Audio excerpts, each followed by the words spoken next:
News 7 Tamil, பொறுப்பும் பொது நலமும்.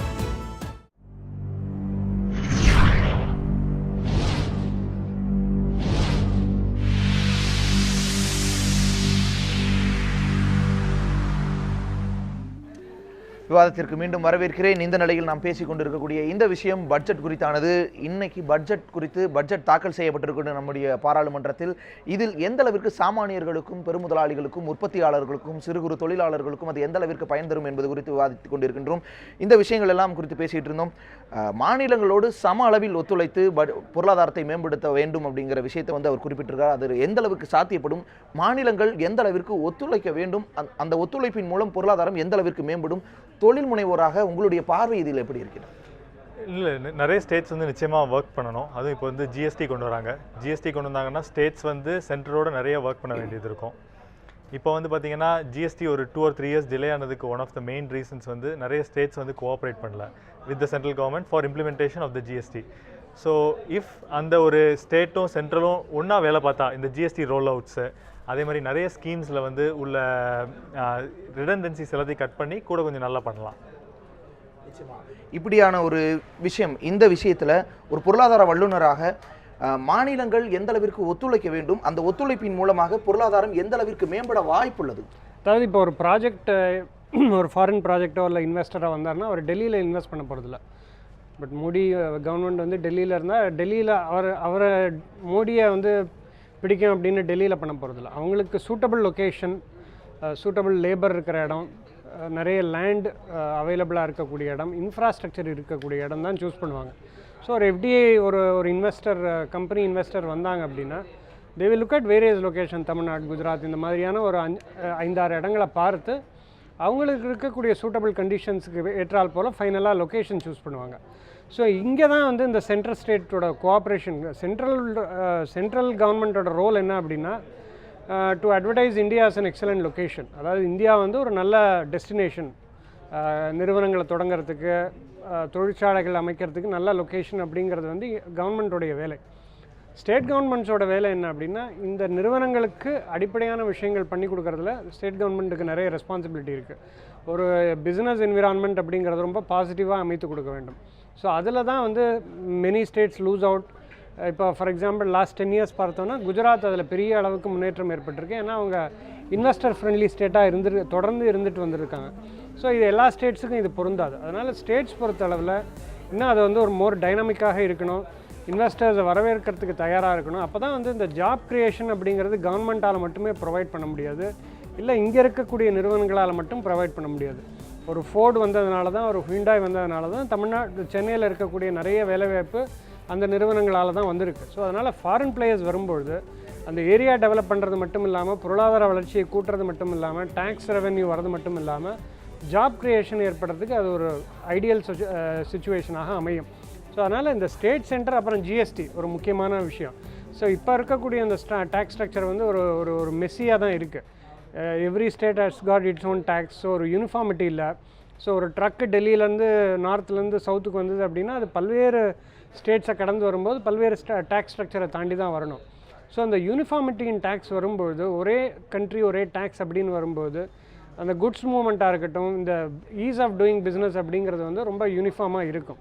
ஸோ இதெல்லாம் ஃபேக்டர்ஸ் அஃபெக்டிங் பிஸ்னஸ். ஸோ இதனால் பிஸ்னஸ் தடைபட்டு விடுமா அப்படின்னா தடைபற்றாது. பட் அந்த ஸ்லோ டவுன் அப்படிங்கிறது நிச்சயமாக தெரியும். இந்த விஷயம் ஐயா சொன்னதுலேருந்து உற்பத்தி அல்லது வேலைவாய்ப்பு அப்படிங்கிறது உள்நாட்டு நிறுவனங்களை மட்டுமல்லாது வெளிநாட்டு நிறுவனங்கள் இந்தியாவிற்குள் வரும்பொழுதும் அது இன்னும் அதிகரிப்பதற்கான வாய்ப்பு இருக்குன்னு சொல்லியிருக்காங்க. மேக் இன் இந்தியா திட்டம் மாதிரியான ஒரு திட்டங்கள் நிறைவேற வெளிநாட்டு நிறுவனங்கள் எந்த அளவிற்கு அவசியமாகின்றன, அந்நிய நேரடி முதலீடுகள் எந்த அளவிற்கு அவசியமாகின்றன, இங்கு மேலும் முதலீடுகள் அது எந்த அளவிற்கு வரவேற்கப்படும்?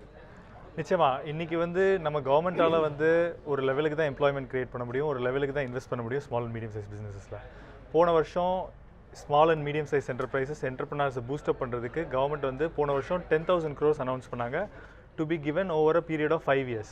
ஆனால் போன ஒரு வருட காலம் மட்டும் 12,000 crores ஃபாரின் இன்வெஸ்டர்ஸ் இன்வெஸ்ட் பண்ணியிருக்காங்க இந்தியாவில் ஒரு வருஷத்தில். அப்போ பார்த்தீங்கன்னா 5 வருட காலங்களில் நம்ம கவர்மெண்ட் என்ன இன்வெஸ்ட் பண்ணுறது, அது ஒரு வருட காலங்களில் ஃபாரின் இன்வெஸ்டர்ஸ் இன்வெஸ்ட் பண்ணுற கேப்பபிலிட்டி இருக்குது. ஸோ அப்போ அதை நிறைய அட்ராக்ட் பண்ணணும். அதை அட்ராக்ட் பண்ணுறதுக்கு நம்மளோட இன்ஃப்ராஸ்ட்ரக்சர்ஸை பெட்டர் பண்ணணும். அதே மாதிரி ஈஸ் ஆஃப் டூயிங் பிஸ்னஸ், அதாவது வந்து ஒரு ரெஜிஸ்ட்ரேஷனை வந்து சுலபமாக பண்ணுறதுக்கு நம்மளோட கேபிட்டல் கெயின்ஸ் டாக்ஸஸ் கம்மி பண்ணணும். அதுக்கு நிறைய இந்த பட்ஜெட்டில் இருக்குது. கேபிட்டல் கெயின்ஸ் டாக்ஸஸ் கம்மி பண்ணல, பட் கார்ப்பரேட் டாக்ஸஸ் கம்மி பண்ணியிருக்காங்க. அதே மாதிரி இபிஸ் போர்ட்டல் அப்படின்னு சொல்லி நம்மளோட ஃபைனான்ஸ் மினிஸ்டர் சொல்லியிருக்காங்க. எல்லா ரெஜிஸ்ட்ரேஷனும் ஒரு தொழில் தொடங்குறதுக்கான அனைத்து ரெஜிஸ்ட்ரேஷன்லையும் ஒரே ஒரு சிங்கிள் விண்டோவில் கிளியரன்ஸ் பண்ணுறதுக்கான ஒரு இதுவும் சொல்லியிருக்காங்க. இதெல்லாம் வந்து ஃபாரின் பிளேயர்ஸ் மத்தியில் நம்ம நாடுக்கு ஒரு அங்கீகாரமாக இருக்கும். இந்த விஷயங்கள் இருக்கும் நிலையில் கடந்த ஆட்சியில் கொண்டு வரப்பட்ட தேசிய ஊரக வேலைவாய்ப்பு திட்டத்துக்கு ஒரு 6000 கோடி ரூபாய் வந்து ஒதுக்கப்பட்டுள்ளது. அது முடக்கப்பட்ட சூழ்நிலை இருக்கின்றது என்று எதிர்க்கட்சிகள் குற்றம் சாட்டப்பட்டு கொண்டு இருந்த அந்த நிலையில் இந்த திட்டத்திற்கும் வந்து இந்த அரசு ஆதரவு அளித்திருக்கின்றது.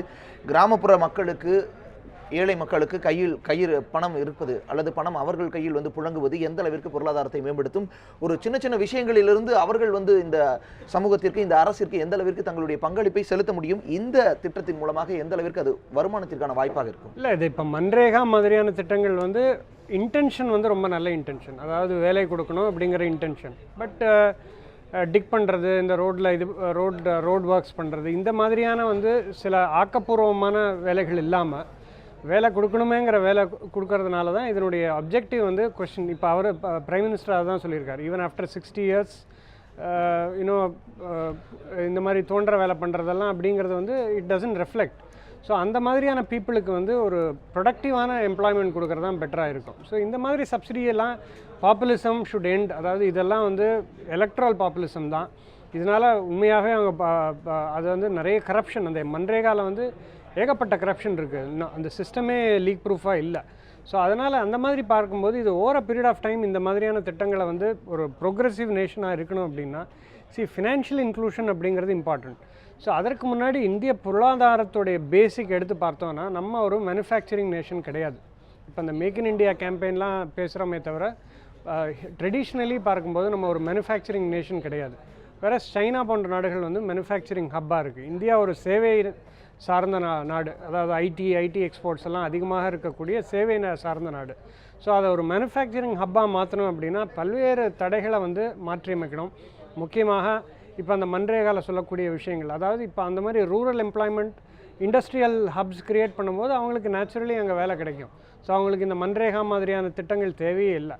அதற்கு ஆல்டர்னேட்டிவ் யோசிக்காதனால தான் ஈஸியஸ்ட் வே மன்ரேகா மாதிரியான திட்டங்கள் வந்ததே தவிர இது ஓவர் பீரியட் ஆஃப் டைம் நிச்சயமாக இதெல்லாம் ரிமூவ் பண்ணிடணும். இண்டஸ்ட்ரியல் ஹப்ஸ் க்ரியேட் பண்ணணும். இந்த மாதிரி நிறைய இண்டஸ்ட்ரியல் காரிடார்ஸ் க்ரியேட் பண்ணும்போது அங்கே இருக்கக்கூடிய அந்த ரூரல் பேக்ரவுண்டில் இருக்கக்கூடிய மக்களுக்கு வந்து ஒரு ஆக்கப்பூர்வமான வேலை கிடைக்கும். இந்த மாதிரியான வேலை கொடுக்கணுமே அப்படிங்கிற நிலை இல்லாமல் நல்ல வேலைகள் கொடுக்கும்போது அவங்களுடைய பொருளாதார வாழ்வாதாரமும் இம்ப்ரூவ் ஆகும். இதுதான் வந்து இம்பார்ட்டன்ட் அப்ஜெக்டிவ்.